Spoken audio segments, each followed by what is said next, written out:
buenas noches a todos. Muchísimas gracias, Agustín, por tu presencia, con tu carisma. Nos empiezas a introducir en este complicadísimo libro que presento. Ya está presentado, se presentó en Orlando hoy hace unos meses, pero que está evidentemente de primera actualidad.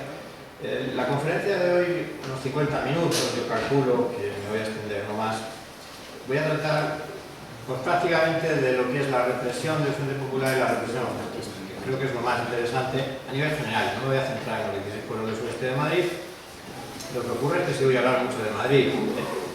Yo lo primero que tendría que decirles es que les ruego que dejen sus armas en la entrada, para que no haya heridos a lo largo de esta conferencia.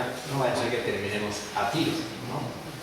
Como ponía en un cartel en un bar del oeste americano hace ya casi 100 y pico años: no disparen sobre el pianista, que lo hace lo mejor que puede.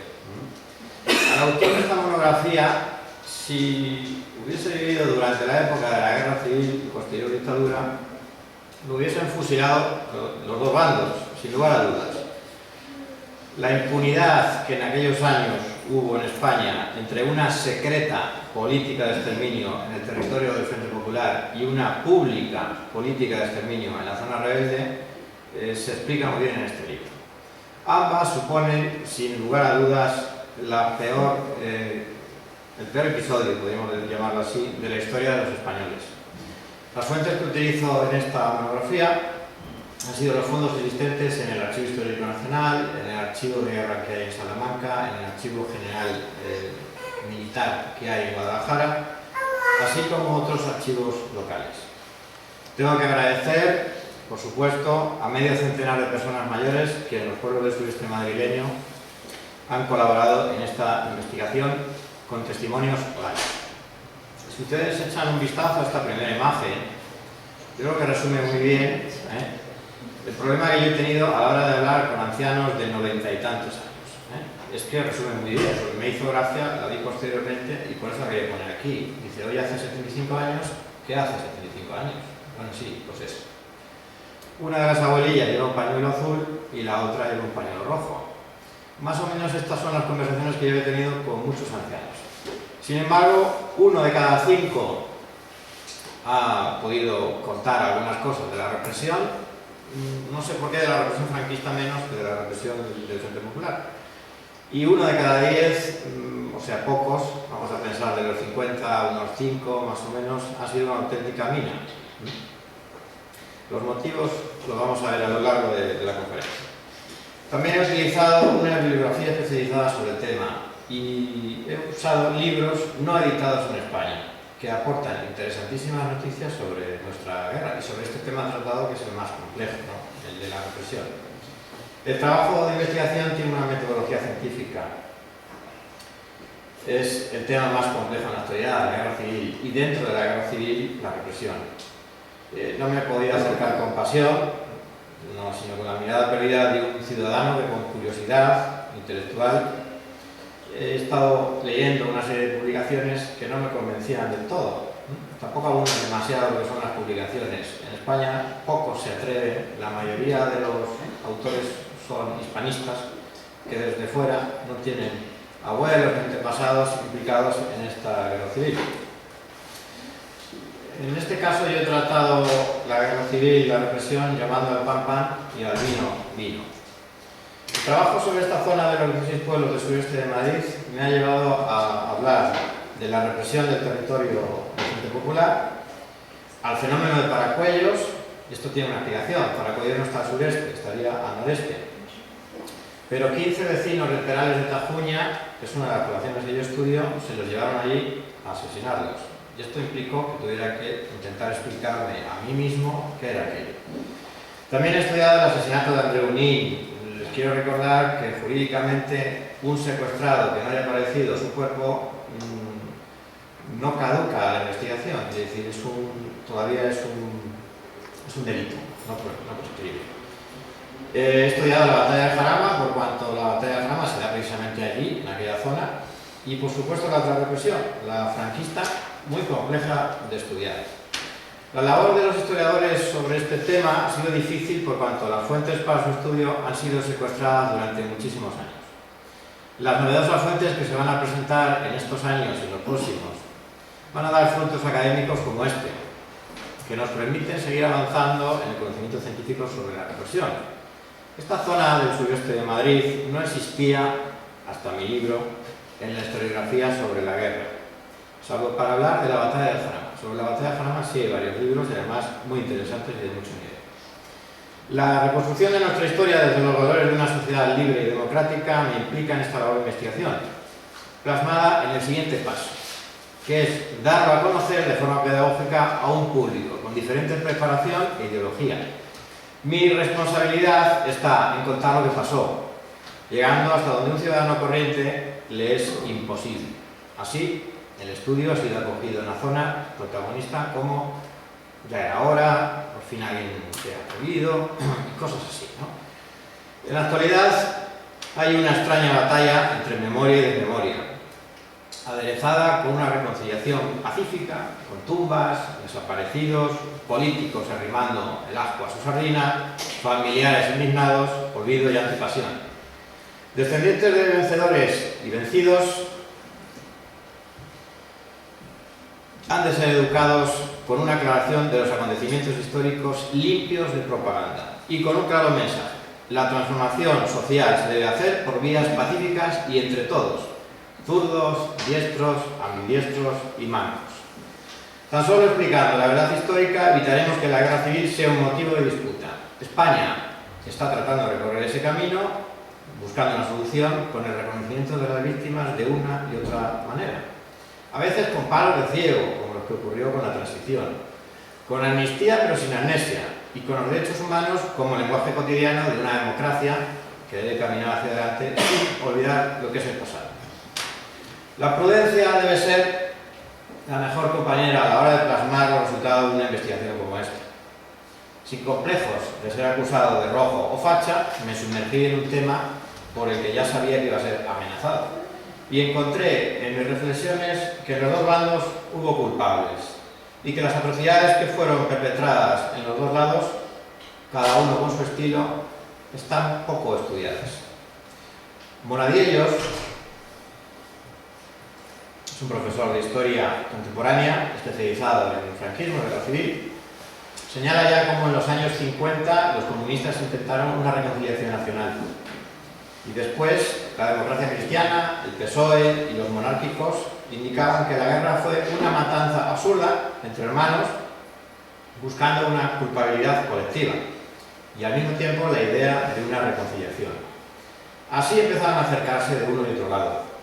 Los diferentes gobiernos, desde la aparición de la democracia post-franquista, tuvieron políticas que abordaron con estilos distintos el problema.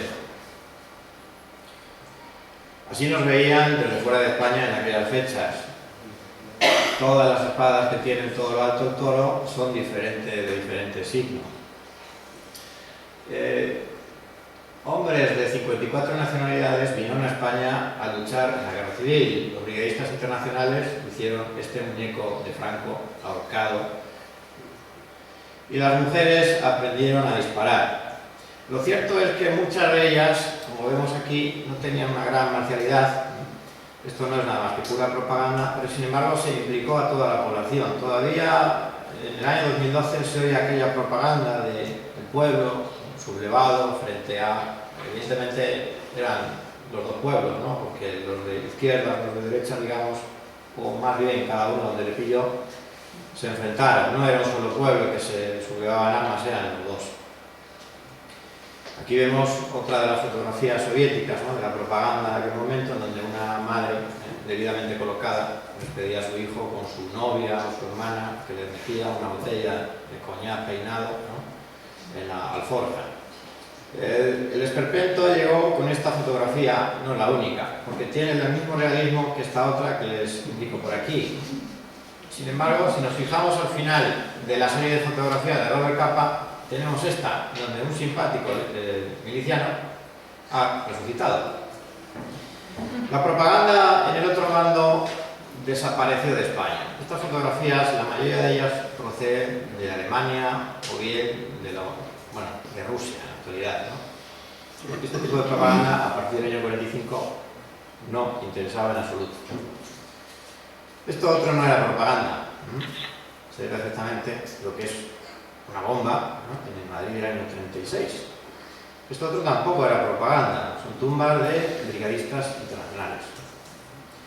Madrid, en este caso, no estaba rodeado, esto es propaganda política, tenía una vía de escape, estaba rodeada por tropas franquistas por toda esta zona, pero tenía tanto la carretera de Barcelona, por Alcalá de Henares, como la carretera de Valencia, precisamente por la zona estudiada, por el sureste de Madrid, la tenía habilitada. En este plano que publico en el libro, se explica muy bien cómo en este tramo de aquí, lo que se ve, este tramo más oscuro, era una zona que estaba barrida por las ametralladoras franquistas desde una altura, entonces por ahí no podían pasar los coches. Esta es la carretera de Valencia, actual.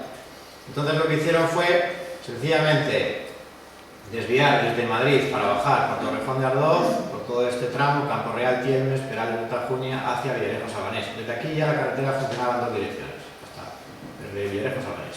Y para subir hacia el norte, para llegar hasta Madrid desde Valencia, se desviaba por esta otra carretera de una única dirección, se habilitaron estas carreteras, llegaba hasta Alcalá de Henares y entraba a Madrid. Esto se produce desde la batalla de Jarama, febrero del 37, hasta el final de la guerra.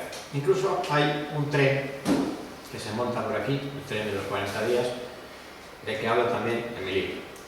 Bueno, aquí está la cruda realidad, la represión republicana. Si echamos un vistazo, por poner dos provincias ejemplo, Madrid, 8.000, casi 9.000 asesinados durante la etapa del Frente Popular. Ciudad Real, 2.265, que casi coincide con los 2.263 que hay del franquismo. En este caso aquí van a quedar casi en parte, ¿no? Y que haya dos muertos arriba y abajo da igual, porque realmente las investigaciones siempre dan un margen. Si miramos Madrid, en la represión franquista, fusilamientos, sobre todo después del 39, a partir de marzo del 39, pues tenemos 3.424. Debe ser una de las pocas provincias en donde los asesinatos del Frente Popular multiplican por 3, en este caso, a los franquistas. Si echamos un vistazo, hay también provincias que están en cero. Claro, se sublevaron desde el primer momento y solo hubo un bando allí. Luego en esas provincias, si las miramos, aunque desde el primer momento están sublevadas, va a haber muertos, más o menos, en todas las provincias. Si sumamos ambas, este es el mapa que a mí me gusta más, porque yo fundo una con otra, tenemos la represión total. La represión total destaca sobremanera algunas provincias de Andalucía, en donde se enseñaron especialmente con jornaleros. Destaca Madrid, con unas cifras un tanto espeluznantes, más de 12.000 personas. Y luego ya, pues dependiendo de cada provincia, dependiendo de en qué bando estuvieron y cuánto tiempo estuvieron, pues varían las cifras. Son cifras aproximadas.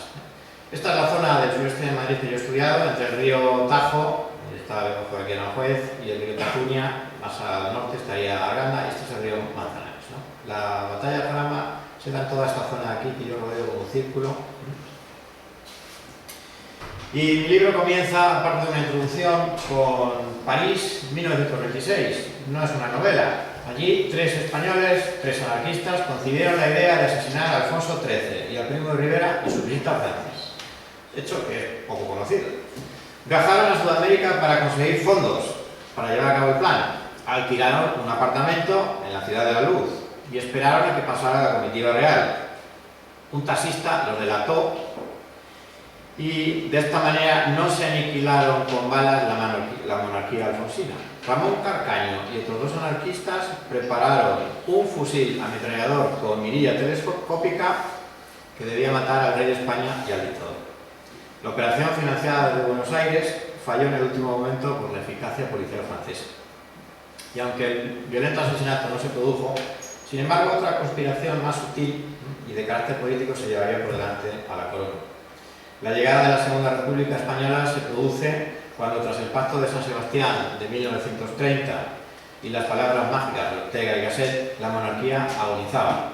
Las elecciones municipales del 31 tuvieron como resultado la instauración de la República. Gregorio Marañón y el conde de los Manones hicieron ver a Alfonso XIII los nuevos aires que regían por la monarquía. El rey se marchó.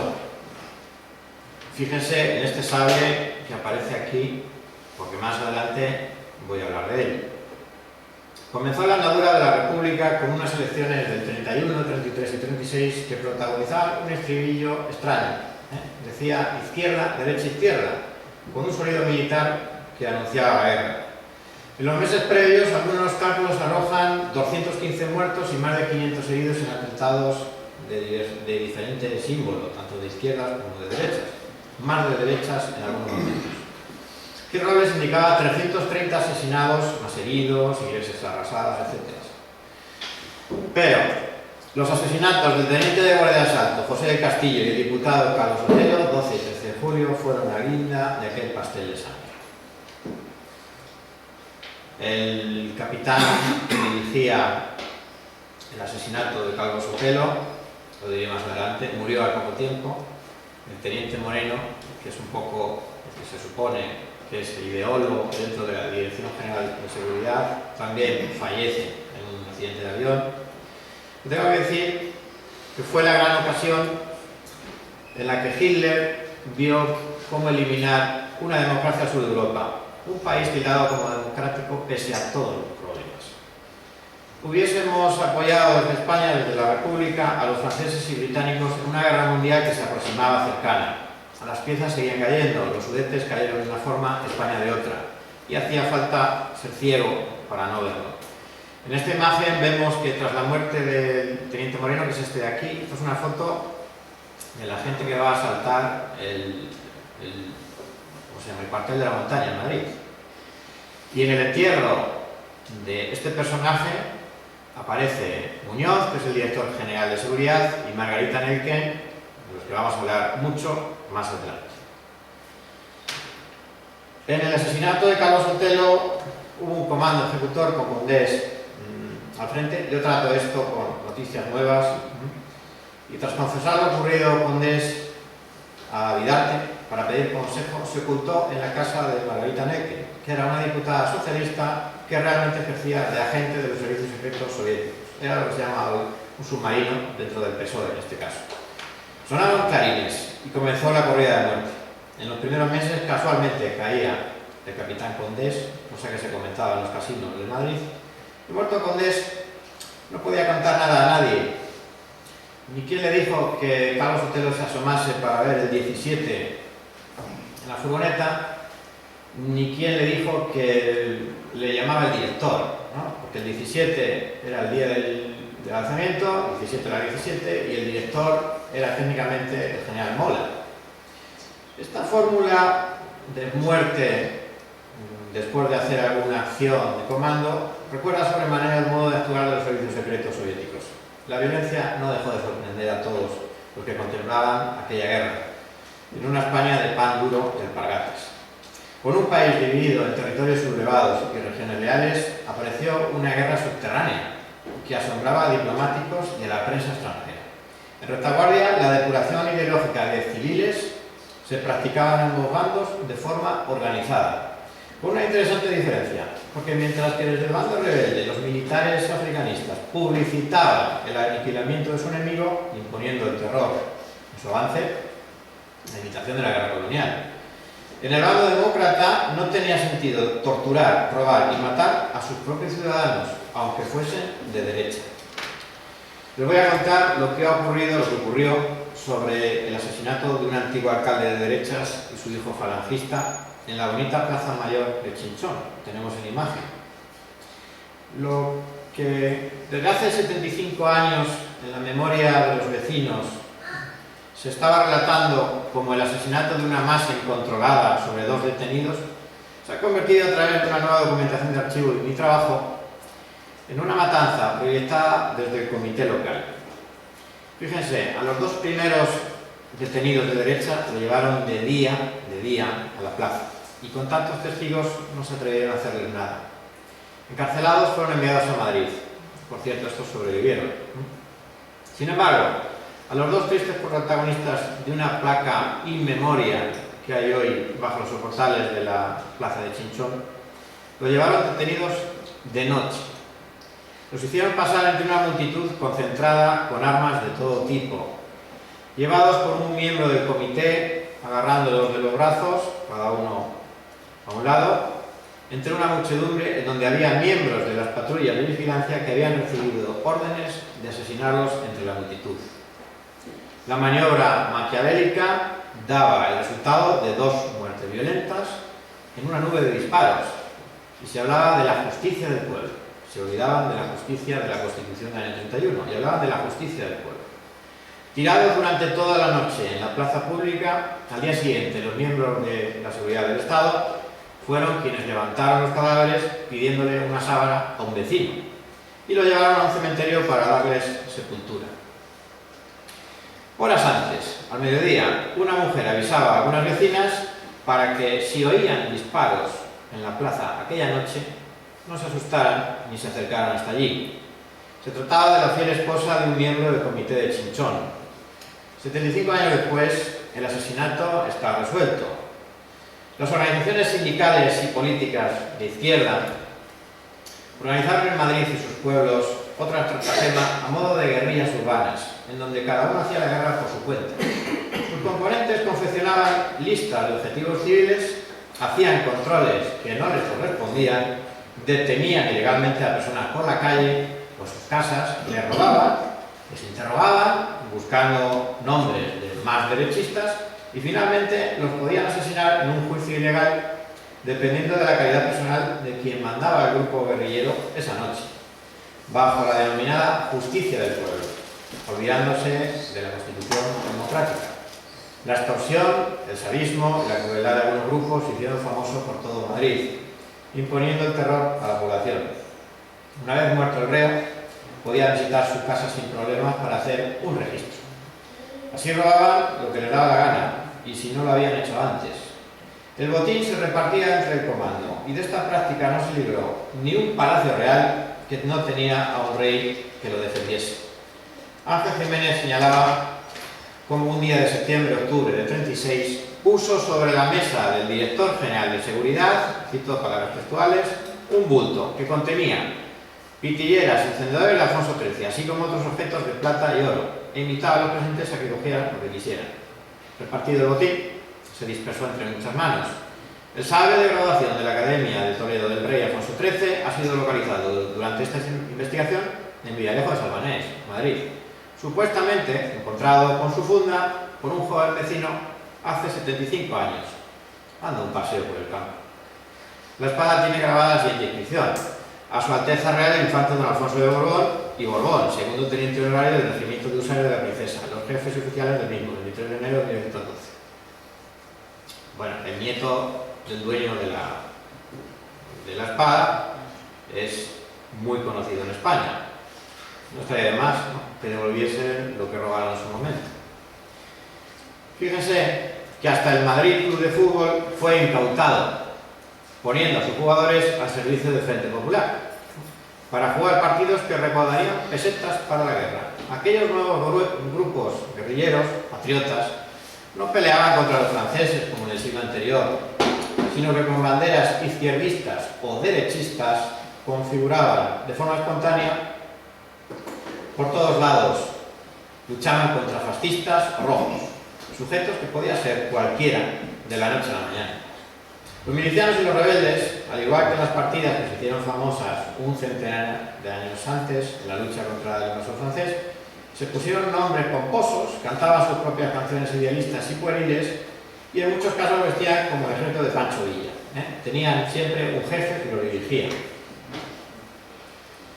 Esta nueva versión urbana o rural de los guerrilleros del siglo XIX intentó ser controlada por el gobierno del Frente Popular, unos meses después de iniciarse el levantamiento de Marruecos. Pero, en la mayor parte de los casos, lejos de juzgar sus crímenes, agregaron a estos grupos a las fuerzas defensivas republicanas, integrando a sus dirigentes entre los cuadros responsables de la policía y del ejército. En el bando rebelde eran las escuadras de militares y falangistas las que limpiaban de rojos cada población conquistada. Campos Cacho señala que, según Antonio Lino, la policía de Madrid aumentó en número con los milicianos, donde evidentemente abundaban ladrones, atracadores y asesinos, después veremos por qué. La proporción del cuerpo fue 4 agentes nuevos por 1 profesional. La documentación ofrece muchos indicios y algunas pruebas evidentes de que la represión en Madrid fue absorbida y organizada desde el gobierno, fundamentalmente el Ministerio de la Gobernación, que hoy se llamaría el Ministerio del Interior, y la Dirección General de Seguridad.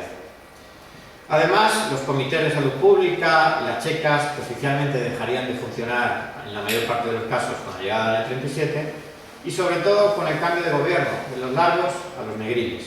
Ahí bajó el nivel de violencia. La violencia se debía situar en el frente, como era lógico. Sin embargo, la guerra sucia que utilizaron los dos bandos afectó a la población civil de estas ciudades de retaguardia, ligadas irremediablemente a la toma de la capital de España por las tropas franquistas. Estos pueblos primero sufrieron la violencia revolucionaria de los primeros meses, hasta diciembre del 37 más o menos, perdón, del 36. Luego la violencia del frente por la batalla de Jarama, a partir de febrero del 37, y finalmente la represión del franquismo al tomar estas posiciones. Sobre los asesinatos en retaguardia, Cervera señala que en todos los documentos judiciales sobre los paseos madrileños se indicaba el desconocimiento de quienes cometieron el asesinato y lo explica como producto del descontrol de la situación. Pero deberíamos hacernos algunas preguntas, como por ejemplo, ¿por qué no se investigaron los autores? Quizás la respuesta sea evidente al analizar las checas y el poder político en estos pueblos del sureste. ¿Por qué mandaban y mataban los mismos, de forma organizada y evitando un deporte que se practicó mucho en aquella época, que se llamaba evitar responsabilidades individuales, para que la responsabilidad fuera colectiva? Es un poco el ejemplo del asesinato que veíamos antes en la Plaza Mayor de Chinchón. Los compañeros eliminaban a los traidores. ¿Cómo iban a ser juzgados? Aunque existen casos en los que la justicia republicana, democrática, impuso penas de muerte por la depuración. No dejan de ser la excepción que confirma la regla, porque el hábil deporte de evitar responsabilidades se practicó mucho en aquella época. Tenemos un ejemplo muy claro con Santiago Carrillo.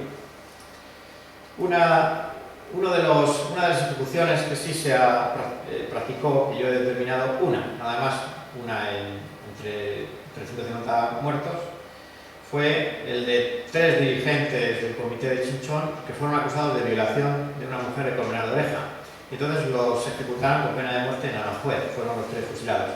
Pero aparte de estos 3, ninguno más, que yo haya descubierto. Una de las explicaciones de tanta violencia no puede ser otra que la firme creencia, que era más deseo que realidad, en la derrota de los rebeldes sublevados.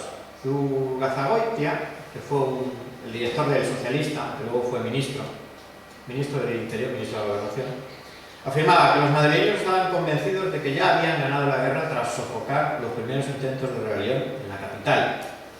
Idea donde colaboraba una prensa farsante, que alimentaba aquellas pasiones con mentiras.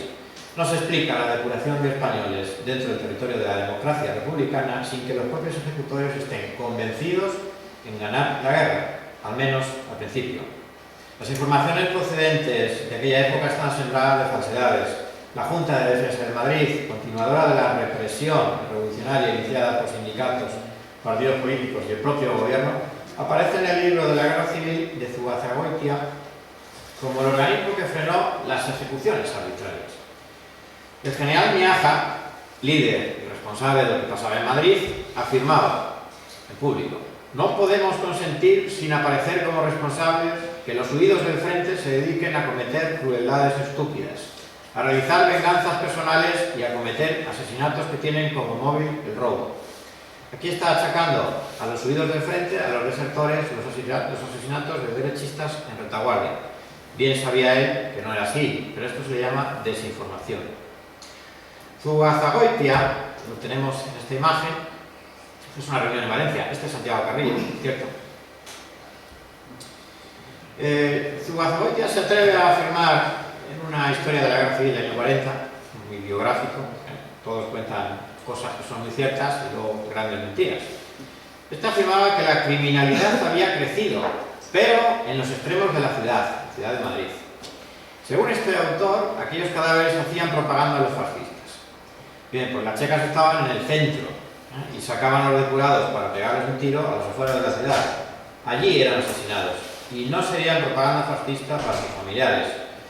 Winston Churchill condenaba la, cito palabras textuales, matanza sistemática noche tras noche de adversarios políticos desamparados e indefensos, sacados a rastras de sus hogares para ejecutarlos por el único crimen de pertenecer a clases que se oponen al comunismo y que han gozado de propiedades y distinciones bajo la Constitución republicana. Los responsables políticos se han escudado siempre en aquel invento de los incontrolados. Este trabajo de investigación denuncia no solo la complicidad, sino hasta la organización desde un ministerio del gobierno del Centro Popular de una trama para matar, robar y enriquecerse a costa de españoles con diferente ideología política, a quien se impusieron con sangre. Una democracia corrupta que no pudo impedir con su censura y propaganda que la verdad flotase por las alcantarillas de Madrid. Entre julio y diciembre del 36 se produjeron la mayoría de los asesinatos en la capital y pese a la censura la información llegaba a los gobiernos europeos. Pedrero, que es el jefe de los servicios secretos durante toda la etapa de la República en Madrid, o sea, quien tiene más información de todo esto, señalaba en una declaración tras la guerra que ya en diciembre del 36 el PSOE empezó a preparar la formación de un nuevo gobierno Prieto-Negrín para quitarse de medio Largo Caballero. Con el apoyo de Francia e Inglaterra intentaron concertar la paz con los rebeldes. En la coronación del rey de Inglaterra, a inicios del 37, Besteiro llevó instrucciones reservadas de Azaña y Prieto para intentar obtener del gobierno inglés su colaboración. Los ingleses aceptaron, mientras que los comunistas mantenían una campaña para insistir en resistir. Stalin buscaba no tanto que la República ganase la guerra, sino tener entretenido en España a los alemanes para ganar tiempo. Negrín defendió la creación de un ejército disciplinado y la necesidad de acabar con los desmanes en el interior, se refería a la represión. En mayo del 37, se formó el gobierno Negrín con el objetivo de concertar la paz, pero este había llegado tras un golpe de Estado en Barcelona organizado por los servicios secretos soviéticos, que yo analizo en mi libro. Stalin había mandado a España a sus mejores hombres. Aquella trama eliminaba al antiguo presidente, Largo Caballero, pretendía eliminar al POU, de hecho lo eliminaron, incluido Andreu Nin, a los anarquistas, con esto no pudieron, y pretendían fusionar nada menos que el PSOE con el PCE, cosa a la que se negaba Largo Caballero y que fue lo que le costó el golpe de Estado. Pedrero afirma que se llegó a pensar en la creación de un territorio soviético en España bajo la influencia y protección de Rusia, con la idea de presionar a Italia para que pactase con la URSS por sus intereses en el Mediterráneo. Esta idea que exhibe Pedrero es muy similar a lo que pasó tras la Segunda Guerra Mundial con los países satélites de la URSS, lo que era Rumanía, Polonia, etc. Casado se sublevó en Madrid. La pequeña guerra duró una semana y apuntó otros 2.000 muertos en los tablones. Se detuvo otros 2.000 sublevados e inmediatamente iniciaron las conversaciones de paz. Un buen amigo, Francisco Medina, es un joven de 94 años, ofrece el testimonio de cómo el frente madrileño del Jarama quedó vacío de jefes que se marcharon huyendo hacia Alicante para salir del país, quedando desamparados los soldados rasos. Estos, al darse cuenta de la situación, también huyeron hacia Levante, aunque sin tanta suerte porque llegaron tarde a embarcar, abandonados en el puerto de Alicante. Madrid tuvo un ambiente muy diferente desde el inicio al final de la contienda.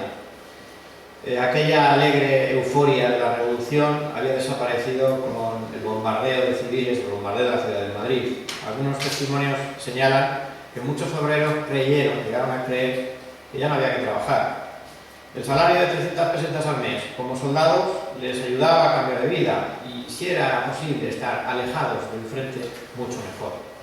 Madrid quedaba sembrada de cadáveres y empapelada de cartelería de diseño, donde el odio y el heroísmo se aunaban con mensajes para la supervivencia de una población civil analfabeta.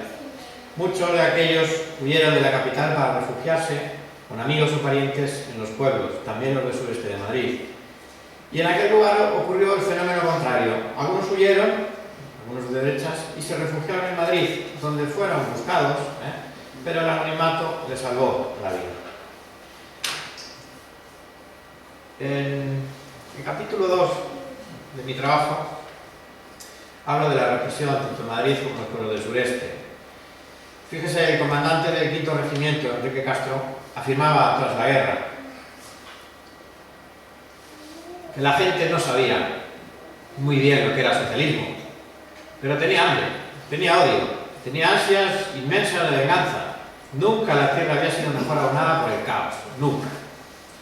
El comandante Enrique Castro, fundador del 5º Regimiento. García Ballester, al ser preguntado en su detención si era fascista, respondió que no. Pero al preguntarle que si era católico, dijo que sí, inocentemente.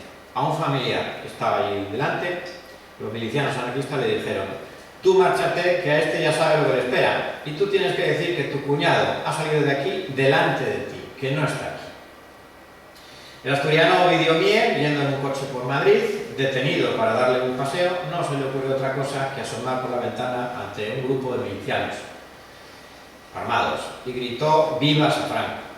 Estos dispararon y mataron a todos los integrantes del coche, milicianos incluidos. Y el cadáver del empleado del Banco de España, Ovidio Mier, es decir, una persona con cultura, empleado del Banco de España, se encontró poco después en el kilómetro 11 de la carretera que pasaba por Vallecas, ¿no?, que es la carretera de Valencia. ¿No? Vallecas estaba fuera de Madrid en aquel momento. Juan de las Heras, empleado de una empresa que se llamaba Pompa Fúnebres. En la segunda mitad del 36 aseguraba tener mucho trabajo. La agencia cumplía órdenes del Ayuntamiento de Madrid y a este currante le tocaba ir todos los días a recoger cadáveres de asesinados en dos sitios: la ciudad universitaria y las tapias del cementerio municipal, la Almudena. Estos eran los lugares para recoger derechistas asesinados, que yacían despojados de todo lo que llevaban encima por sus asesinos. No solamente les mataban, sino les robaban. Y después, si podían, iban a su casa.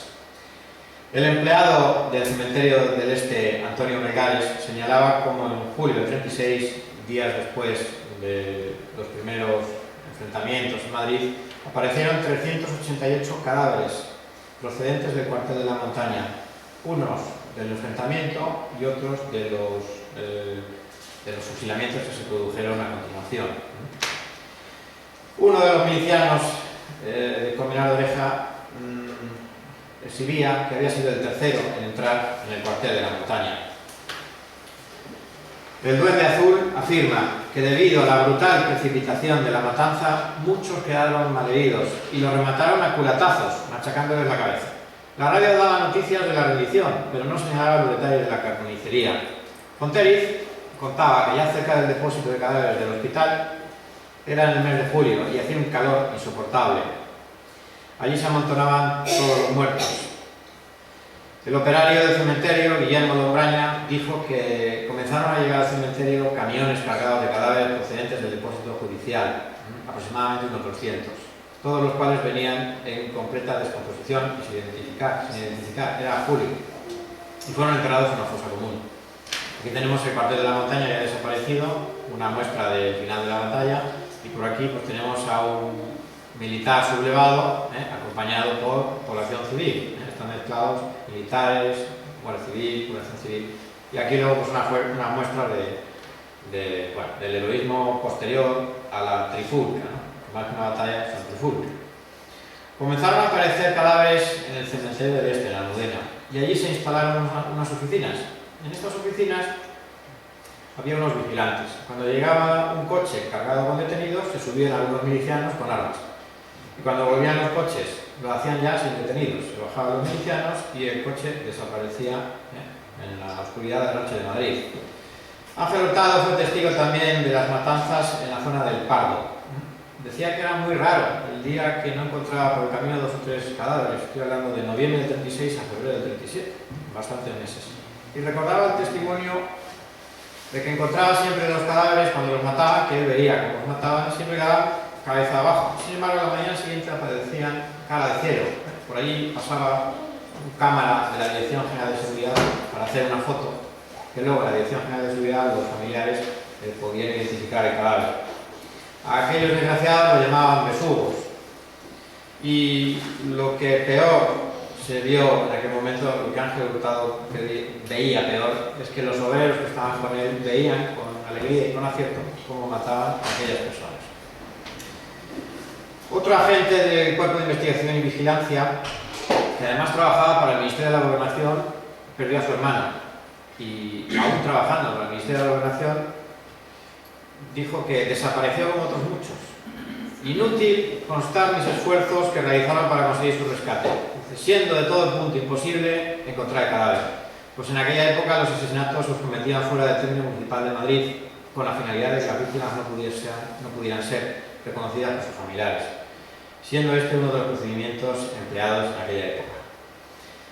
Estos comandos, estos milicianos, jocosamente hablaban de la reforma agraria, porque claro, daban a los ejecutados tierra para siempre, ¿no? Existían grupos policiales que se denominaban ellos mismos equipos de reforma agraria. ¿Y qué decían de todo esto los conservadores británicos? Pues que el gobierno español era uno de los más salvajes, salvo el ruso, que jamás haya habido en Europa. El genocidio implicaba crímenes de guerra. ¿Por qué crímenes de guerra? Porque no morían militares, morían civiles. Los sacaban de sus casas o bien los detenían desde las checas y otras cárceles los sacaban hacia las afueras. Enrique Jiménez, que era un consejero de finanzas de la Junta de Defensa de Madrid, se extrañaba y se quejaba del exceso de milicianos que existían en retaguardia. Evidentemente, si estos milicianos estaban en retaguardia, no estaban en el frente. Además, se alojaban en el metro o en un domicilio desconocido para que no diesen con ellos. Los comités y sus checas delataban como fascistas y el objetivo era aniquilar a derechistas, monárquicos o religiosos. Para eso necesitaban confeccionar listados, por eso las detenciones y las interrogaciones. Buscaban quintacolumnistas o fascistas, y cualquier denuncia anónima servía para detener a cualquiera que de la noche a la mañana aparecía en una de estas cárceles. Pero no solamente era ideología de tipo extremista, ¿no?, sino que también había negocio. Existen testimonios de personas que vieron como milicianos, después de detener a alguien y asesinarlo, viajaban a su casa a por un botín que repartían en partes.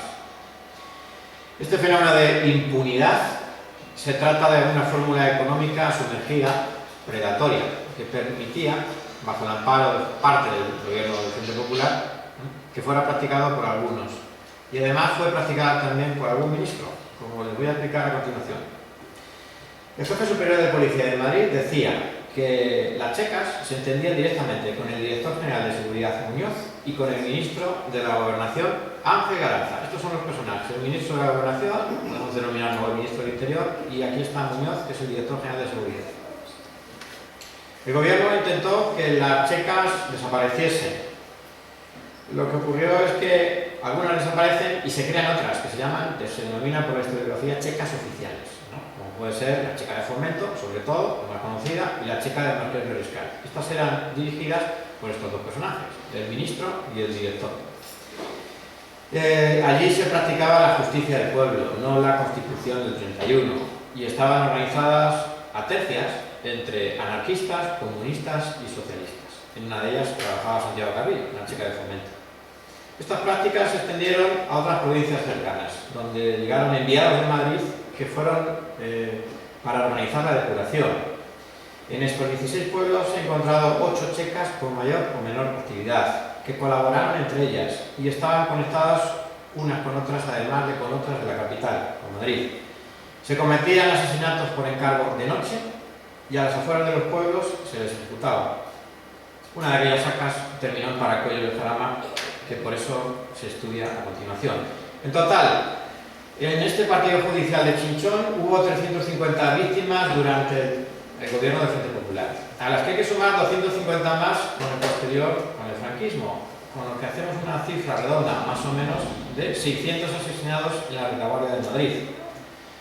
Esto es lo que me hizo que tuviese que sumergirme en el espectáculo dantesco de lo que significa Paracuello, muy de actualidad, porque Carrillo murió hace bien poco. Yo tengo algunos vídeos en Google, en YouTube, perdón, de promoción del libro. Uno de ellos se llama Matanzas de Paracuellos y Torrejón. En unos cuantos meses, 4 o 5 meses, lo había visto como unas 500 personas. En los 2 días después de la muerte de Carrillo se llegó a la cifra de 1100. Es decir, que 600 personas se interesaron por este pequeño libro y por la promoción de mi libro. Como ayer apareció en televisión un libro post-mortem de Carrillo, un ensayo, pues he visto también que en 2 días se ha vuelto a disparar la visita a este tipo de de vídeo, lo que quiere indicar claramente que hay un interés por conocer realmente lo que pasó, ¿no? Hay 3 episodios fundamentales para entender la violencia en Madrid. Los trenes de la muerte eran unos trenes que llegaron desde Jaén hasta Madrid